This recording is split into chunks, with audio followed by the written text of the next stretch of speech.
Bayangkan kalian sudah punya kesempatan tertulis buat saling jaga. Tapi saat musuh datang mengepung, orang yang kalian percaya justru menikam dari belakang. Inilah kisah tentang pengkhianatan Yahudi Bani Quraidah yang membuat Madinah nyaris runtuh dan sebuah keputusan legendaris dari seorang sahabat yang getaran kematiannya saja sampai mengguncang Arsy Ar-Rahman. Jadi begini ceritanya. Setelah perang Khandaq atau perang Al-Ahzab, Jibril alaihissalam datang menemui Nabi SAW.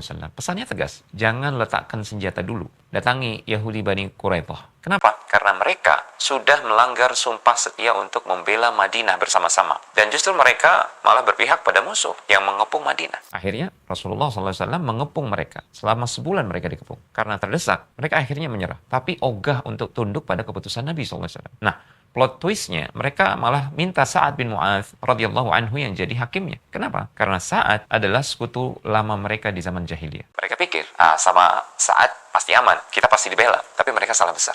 Akhirnya Sa'ad didatangkan dalam kondisi luka parah karena terkena lemparan senjata musuh di perang Ahzab. Ketika diminta untuk memutuskan, Sa'ad bin Mu'adz terlebih dahulu memastikan apakah semua pihak bakal ridha sama keputusan. Setelah semua setuju, Sa'ad pun mengatakan, keputusanku adalah laki-laki yang ikut berperang dari kalangan Yahudi Bani Quraidah semuanya dieksekusi, sementara anak-anak dan wanita mereka jadi tawanan. Mendengar itu, Nabi SAW langsung bersabda, demi zat yang jiwaku berada di tangannya, engkau wahai Sa'ad telah memutuskan hukum untuk mereka dengan hukum Allah dari atas langit yang ketujuh. Ini bukan soal balas dendam pribadi, tapi soal konsekuensi dari pengkhianatan di saat genting yang bisa memusnahkan seluruh umat di Madinah. Kisah ini bicara untuk kita soal integritas, bukan semata sejarah bahwa pengkhianatan itu ada harganya dan keadilan Allah itu nyata, seperti yang diingatkan dalam Al-Quran tentang orang-orang yang melanggar janji. Alladzina ahadta minhum thumma yanquduna ahdahum fi kulli marrah wa hum la yattaqun, yaitu orang-orang yang kamu telah mengadakan perjanjian dengan mereka, kemudian mereka melanggar janjinya pada setiap kali perjanjian dan mereka tidak takut kepada Allah Subhanahu wa taala.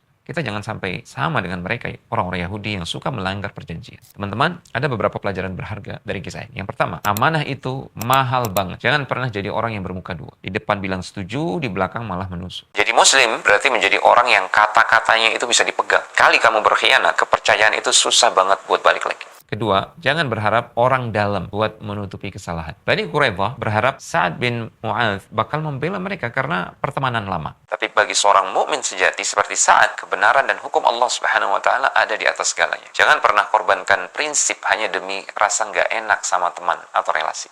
Ketiga, keadilan Allah itu pasti. Mungkin sekarang kita melihat banyak pengkhianatan atau ketidakadilan yang seolah-olah lolos begitu saja. Tapi percayalah, seperti keputusan Sa'ad bin Mu'adz yang disetujui dari atas langit ketujuh. Setiap perbuatan akan menemukan balasannya di waktu yang paling tepat menurut Allah Subhanahu wa taala. Satu lagi, pelajaran tambahan. Sejarah telah membuktikan bahwa Yahudi Bani Israel dikenal suka berkhianat. Maka ini jadi pelajaran buat kita. Untuk hati-hati bermuamalah dengan mereka. Hati-hati untuk menyepakati perjanjian dengan mereka. Semoga Allah Subhanahu wa taala jaga Islam dan kaum muslimin di seluruh dunia. Dan semoga Allah Subhanahu wa taala jaga Indonesia kita yang tercinta. Barakallahu fikum.